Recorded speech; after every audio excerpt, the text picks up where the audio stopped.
As I have made very clear many times before in this series, there's a lot of little things in the world that just irritate me. But sometimes these little things are so little that I don't think I can make a full video on them. So this is going to be the first of perhaps many of a new mini-series within Breakbrad that I have currently called Bite-Sized Bullshittery. It is a good job this channel's not monetized. From my big long list of annoying things, I have chosen 10 for this episode. So sit back, do not relax, just get ready to get irate. First up we have this sign. I saw this in a local supermarket and I found it quite annoying. Why, you ask? Well, there are 3 things on this sign, 3 things that apparently this aisle contains. Milk, yogurts, and kids' yogurts. Correct me if I'm wrong, but aren't kids' yogurts yogurts? Why are they labelled separately? What about kids' milk? I'm sure there's kids' products. Why is kids' milk not listed separately? Why is it milk, yogurts, and kids' yogurts? Are people honestly going to walk into a shop that doesn't have this label? They're going to walk along the aisles and go, I'm looking for a yogurt for my child, maybe a froob. They're going to walk into the shop and they'll walk up to the aisles, look, and they'll go, milk, yogurts. But where, alas, are the kids' yogurts? How am I to purchase something for my young child if it does not label it specifically? And in that fact, why aren't they called adults' yogurts? Yogurts is a big category that contains all types of yogurt. You don't need to list kids' yogurts separately. You want to know why they're doing that? Because that aisle only has milk and yogurts, which means they had a sign that had space for 3 and were like, what else can we put? But I bet you on that aisle they could have put milkshakes. Milkshakes could have been separate. I wouldn't have been as annoyed at milkshakes. They could have put cream. They could have put milk alternatives. They could have put like coffee milk, or the fuck they call those little iced coffee things. Probably iced coffee. Why did you waste time and effort labeling kids' yogurt separately? Stop it. Get some help. I think that's probably a good benchmark for how little some of these things are going to be that I'm going to get annoyed at. So strap in. Next up, the phrase, I could care less. Now, I'm not going to go too much into this one because David Mitchell has covered this very well on the Soapbox series that he used to have. That's still on YouTube. I think I can link it with that way or that way. I'll link it up there. He will explain this better than I can, but this is very commonly used in America. I could care less. Now, if you haven't realised already, I could care less is incorrect. The phrase is supposed to be, I couldn't care less, because you care so little that there is no amount of care lower than what you currently give. If you say could care less, that means you care, because you could have less of it. So if you're trying to say that you don't give a shit about something, that's like saying, I give a shit. Because I don't give a shit means the same thing. I don't give a shit means I don't have a shit to give. But you may as well say, oh, I give a shit. Well, it means the complete opposite. So I could care less means that you care. Stop using it. It's incorrect. I'm not one of those people that's going to complain about different countries that speak the same language using different words for different things. Like, I don't give a shit if Americans call a pavement a sidewalk. That's just the way they call things, and it may even make sense. They walk on the side of the road. But what doesn't make sense is a sentence that literally doesn't make sense. I could care less means you care. Stop it. I know. One of you there is in the comments now and you're writing, oh, I know, it makes sense though. We understand it. No, the rest of the world laughs at you. Stop it. It's so dumb. It's so dumb, it's brilliant. No! When I work, I often listen to background music. Something just to fill the silence while my brain ticks. And whilst looking for background music, I found this one. A compilation of music titled Sleeping in Silent Hill, Extended Ambient Music Mix. Have you played Silent Hill? Nobody wants to sleep in Silent Hill. Why would you make a relaxing compilation of Silent Hill music? I understand, right? Akira Yamaoka, fantastic composer. The music in those games is phenomenal. Like, a massive fan of the music in those games. However, that music makes me think of Silent Hill.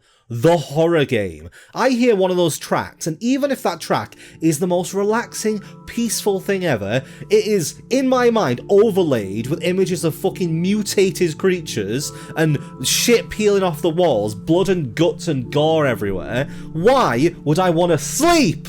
Why would I want to use this as music to go to sleep? No, stop it. Hey, stop it! If you are getting relaxed by this music, what? How?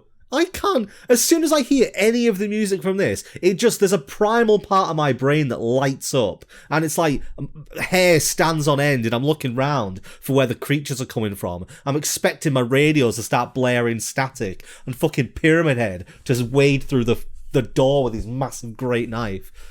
Not for me. Skip. This next one is probably going to be the one that most people here will agree with, and this is when people block the pavement. I understand that some pavements aren't very wide. Most pavements, however, are wide enough for 2 people. So if you are walking in the middle of the pavement, people can't walk around you. And usually if you're walking towards somebody, they'll step to one side and you can walk past them. Just walk to the side. You don't need to be in the middle. The worst case of this is when there's 2 people walking alongside each other in the middle of a wide pavement, because you can't get around them on either side where there's clearly enough room for them to walk to one side. It's so much worse when you're behind them as well, because you can't notify them without looking rude that they need to get the fuck out the way. Like, you can't put your hand up and push them. You're not really allowed to shove them out the way. You can't be like, excuse me, until they, like, let you pass. I know that it's probably fine, but, you know, I'm an anxious person. I worry about the way that people I'll never meet and never see in my life perceive me. And I don't want to be telling people to move out of the way when they could just respectfully walk on either side of the pavement and not to be an issue. So out there, when you're walking on a pavement, walk on one side. Don't walk in the middle.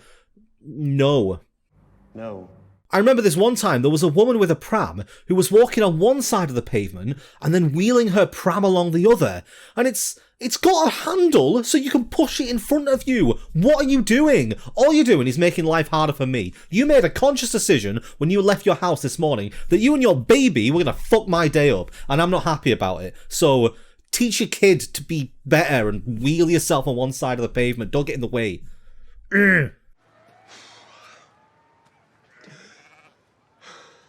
See, there's a reason why I vent these things on this YouTube series instead of in person, because people would think I was a petty weirdo if I kept, like, complaining about these little things. I mean, to be fair, I do complain about these things to people that know me, but they know I'm like this, so it's fine. I get away with it with them. This photo I'm going to show you is something I took years ago. I've had this for years because I cannot fathom how this is a thing. I present to you the sex position teasing the jade stem.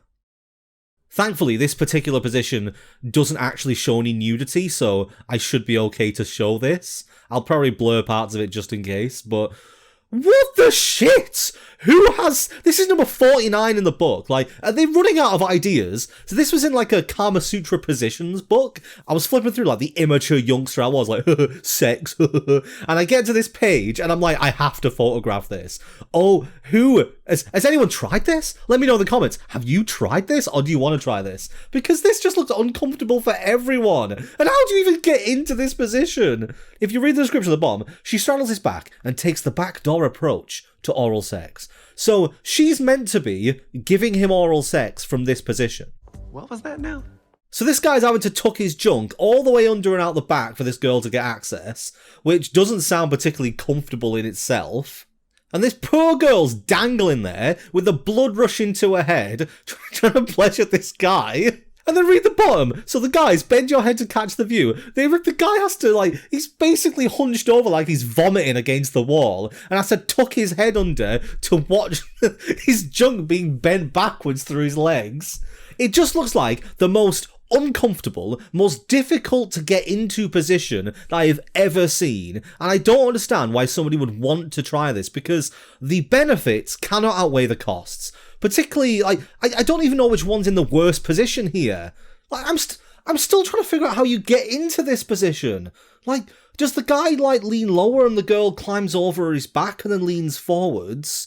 Or do you start off lying down and then stand up? Or does she do a fucking backflip onto him? Like, I just don't get it. And I've had this picture for years because it's been a mystery to me for this whole time. Like, I can understand people being like, I want to spice things up in the bedroom. Let's try some different positions. But at what point did somebody go, you know what would be fun? You know what would be fun? If you hunch over, like you're having a fucking heart attack against the wall, and I'll clamber up onto your back, lie face down with my head dangling between your legs. Just the pure comedy of like it recommending you try and catch the view, and you look down and just see like the nose and probably one eye swinging back and forth between your legs as this girl tries to make something of this position. Holy shit. I definitely have got demonetized for this. So with that out of the way, let's move on to the next thing I want to talk about, which is tagging. So if people don't know, tagging is where people just spray paint their names on shit. And this irritates me because it's so shit. Like, the point of tagging is for someone to mark their name somewhere. At least that's what I assume the point is, that somebody wants to be like, I am here, here is my mark. But whenever I see someone who's done like a tag on a wall, all I think is, whoever wrote that is a bellend. There's no other level, and I'm pretty sure it's probably shared by everyone else in the entire world who doesn't do this. You see someone spray paint a mark on the wall, and you just think, what a dick. And that's all you're accomplishing, is that you are now going down in history as a proper prick. And I'm not a big fan of just graffiti in general, but at least the ones where they do like the gigantic multicoloured names actually look artistic and look like they take a bit of talent. But the people who just get a paint can and badly write their signature or something on a wall, those people are pricks. And no one thinks any differently. So just remember, anyone out there, if you ever tag anything that's just a signature, literally just a signature or a symbol or some letters, everyone who sees it thinks that you are a moronic human being. There is nothing redeeming about what you've just done. And maybe my irritation at it is part of the point. Maybe you like to be like, oh, someone's going to get annoyed at this. But if that's the case, then what you're doing is contributing negativity to the world as a whole, and that existence just isn't worth it. Like, why? Why would you do that? Try and do something useful. Maybe write something funny on the wall. Or like, you know when people graffiti in club bathrooms, and they always write something funny? Like, one of the funniest ones I ever saw, and I think I have a picture of this, I'll find it. Somebody just wrote the word wall on the wall. And I found it really funny because I was like, yeah, it is a wall. But somebody had to make the conscious decision to write the word wall on the wall. But there's loads of funny graffiti out there that people do on like bathroom walls. Like one of them said something along the lines of, don't cry over him if he didn't make you come, which I thought was absolutely hilarious. And I know that the same thing applies there, that you shouldn't be, you know, essentially damaging other people's property. But at least they're funny. At least someone gets a laugh out of it. Just writing your name on something is pointless. Stop doing it. Hey, fuck you. This is one that everybody will have experienced at some point because Amazon is everywhere. We all order lots of Amazon products, so naturally this will have happened to you at some point. You get an Amazon box, you open it, and the thing you want is fucking minuscule inside this box. This picture I've got is I ordered a poster. The poster came rolled up in a tube in a massive box that could have fit about 100 of these posters, and then they'd padded the gap with loads of paper. I find it hard to believe that Amazon didn't have a different box size for this poster, because they deliver a lot of things, and a lot of things are long and tube-shaped. So you would think that there would be some kind of packaging that they could have that wouldn't mean that they'd have to give me half of a fucking warehouse amount of cardboard just for this tiny little poster. There's not much else to say about this one. It's stupid and it's a waste. And I know that I can recycle the cardboard, but that's not the point. Like, the resources that go into manufacturing, putting it back together, forming it, and then recycling it, you could have just given me a smaller box and saved that. I don't know. I don't understand. I don't often listen to the radio, but a few days ago I was visiting family and the radio was on in the background. And I heard one of those radio competitions that they have, where they basically ask you a fairly easy question and people call in and try and get the answer. Now, I've heard a lot of these in the past, but this one is the stupidest, most irritating example that I've ever heard of the answer being too easy. So what they did was they said, because it was the way they phrased it, we have taken a song and we have distorted and altered the song beyond belief so it's barely recognizable. Can you possibly guess what this song is? And then the songs that I played, and it was just do do doodle do do doodle do do doodle do, but they'd done it so that the volume was going up and down, and they'd added like water droplet sounds over the top, but it was clearly Star Wars. And I was sat there with my mum and I was like, how? Like, this is just insultingly easy. It's patronizing, and it made me feel, it annoyed me more than it should have done. And I mean, that's what most of the stuff on this list is, annoying me more than it should have done. But I just wish they'd make it at least a little bit difficult, because every single person in the entire fucking country who hears that will be calling in. And maybe that's the point, but only one person's gonna win. So you don't need like 600,000 fucking calls. Just make it a bit more difficult so that people actually feel like there's a challenge there and they're not just listening to a piece of music that's known by everybody and saying, what is this music? It's about as challenging as somebody holding up a picture of a cow that they've drawn a big X across and going, we've completely changed this animal so that it's indistinguishable from what it originally was. What is this creature? Please put more effort in. You work a radio station. You tell me that your audio editing skills are so limited that your only way of disguising a piece of music is to vary the volume like this and put fucking noises over the top of it. Come on, try harder. So I saw this poster when I was on the tram a few months ago, and I took a picture of it because something about this poster just really confused me. And the more I looked at it, the more irritated I got. So it looks like just a standard poster. The Sensational Sixes experience, nothing particularly interesting or different or anything about it. The thing that bothered me, as somebody who does like graphic design and things like that, is their random choice of making some letters red.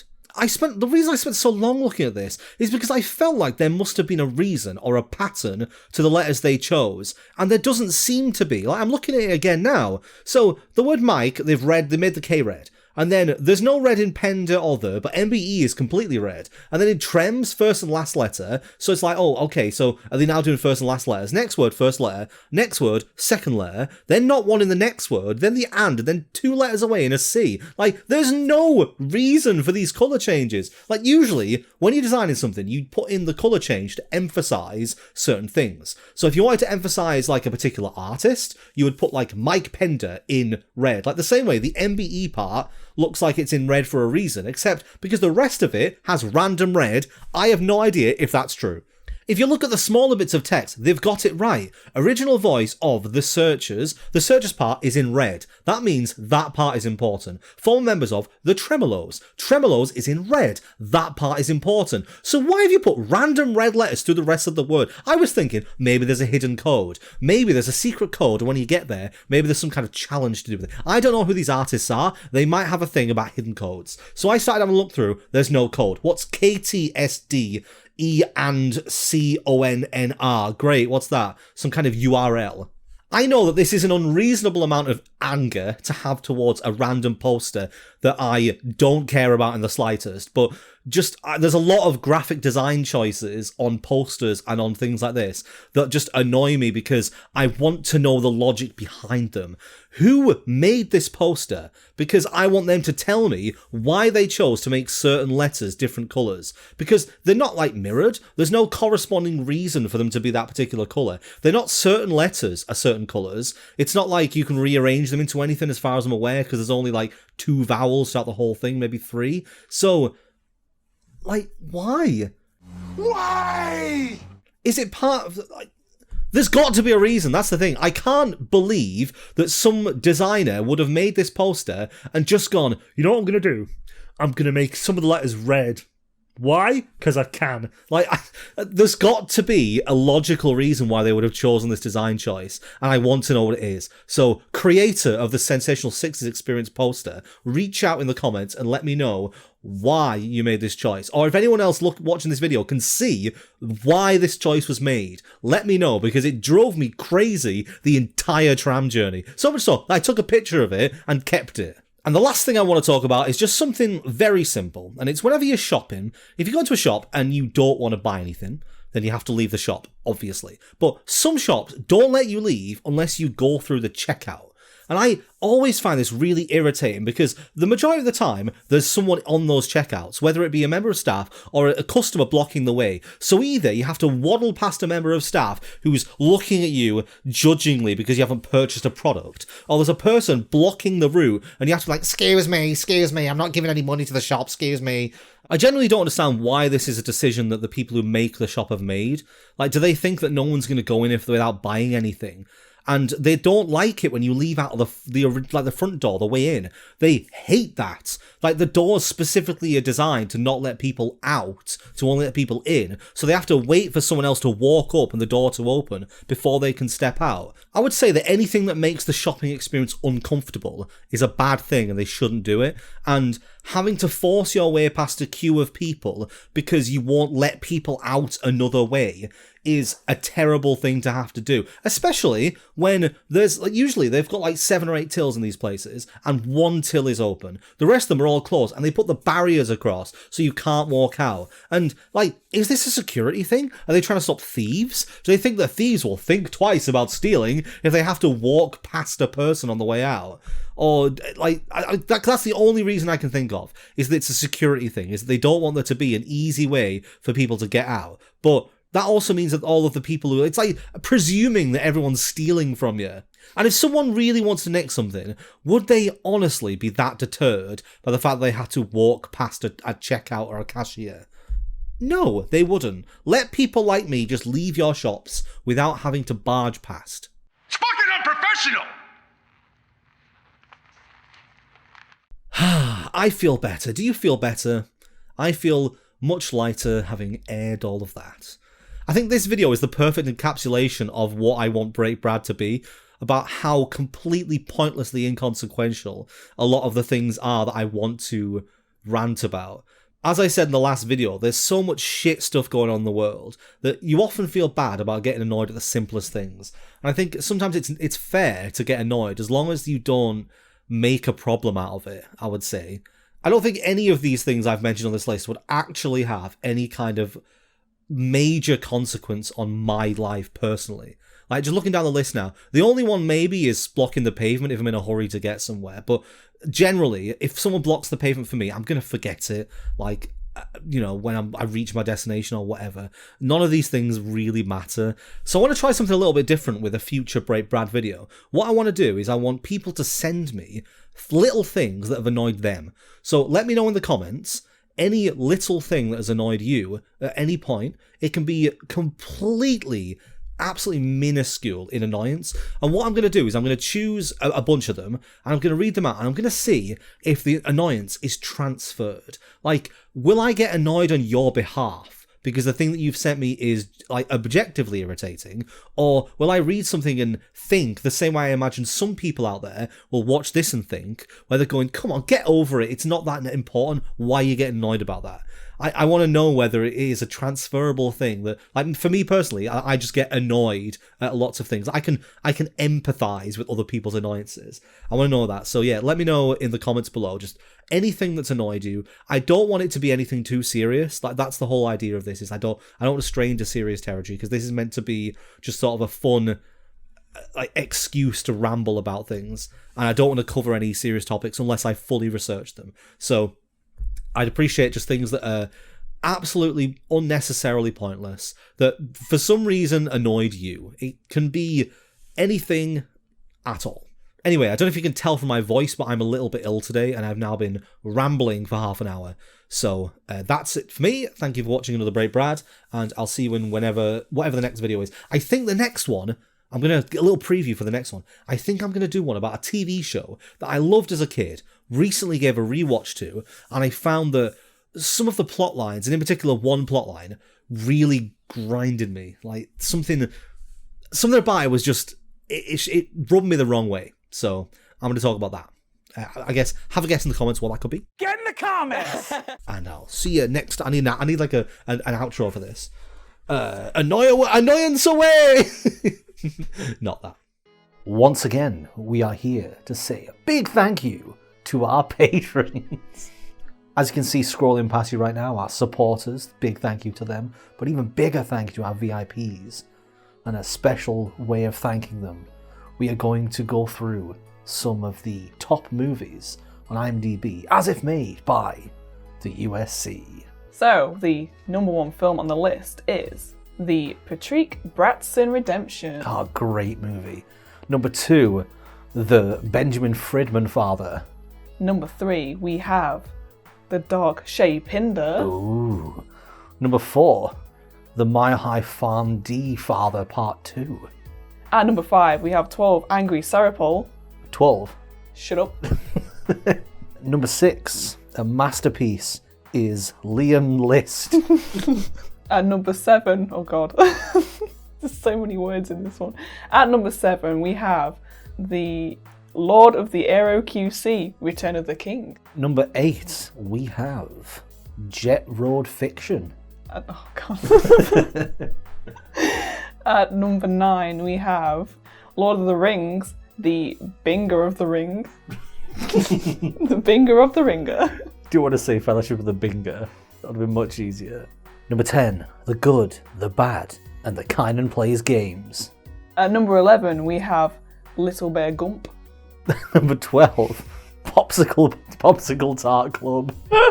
That's a great club. Don't talk about Popsicle Club. Oh, not another Lord of the Rings film! Okay, so number 13, we have Lord of the Rings, The Rotoscope Towers. There's only one word in this title. Oh, yeah. Number 14, Shinetchian. It's meant to be Inception, if I was wondering. Synaptian. Number 15. Why have the long names? You have like the shortest name. If one word, you have 20. Star Wars Episode 5, The Andy Ellis Strikes Back. The number, what are we on? Number 16, The Armite One-Atrix. At number 17, we have Anna Fellas. Or Good Anna Goo. Good Anna Goo. Anna Goodfellas. Oh my god, Anna Goodfellas. Number 18, we have One Flew Over a Dinner DJ's Nest. And I have also one word. At number 19, we have The Fezwerer Ven. It's supposed to be 7. We didn't think this through, did we? No. At number 20, we have Joshua Knapp Samurai. And finally, at number 21, we have It's a Wonderful Samuel Chesser. Yes, it is. If you haven't heard your name, it'll be in one of the other videos. We have a lot of these patrons, so we record them in multiple segments now. Wow, that was interesting. Hope people enjoy these interesting readouts. Yeah, it'll be different every month. So, Every month. It's going to get more ridiculous, I think.